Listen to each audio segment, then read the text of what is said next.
Crypto వ్యాపారంలో పెట్టుబడి పెట్టి భారీ లాభాలు ఆర్జించుంటూ నమ్మించి మోసం చేసిన కేసులో ప్రధాన నిందితుడు సిఐడి పోలీసులు అరెస్ట్ చేశారు. కరీంనగర్కి చెందిన మనోజ్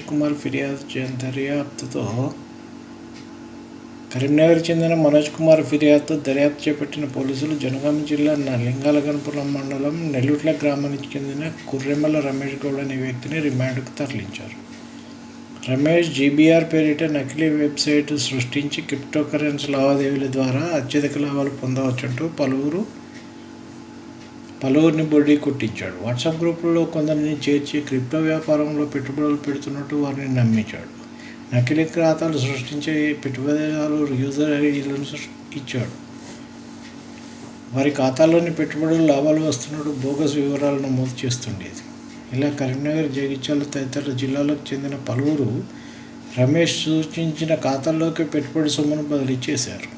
తొలుత లాభాల పేరిట నగదును ఉపసంహరించే అవకాశాన్ని వాళ్ళకి కల్పించారు. లాభాలు వస్తున్నాయన్న ఆశతో వారంతా రమేష్ ఖాతాల్లోకి డబ్బును బదిలీ చేస్తుండేవారు. కొంతకాలం తర్వాత లాభాలకు సంబంధించిన చెల్లింపులు నిలిపివేయడంతో బాధితుడు మనోజ్ కుమార్ సిఐడిని ఆశ్రయించాడు.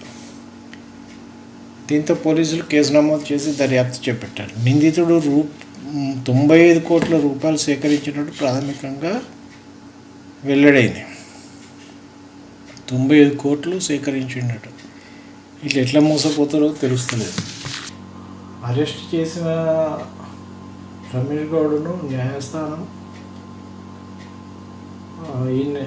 న్యాయస్థానం అనుమతితో అతనిని మరోసారి కస్టడీలోకి తీసుకోవాలని సిఐడి తాజాగా నిర్ణయించింది.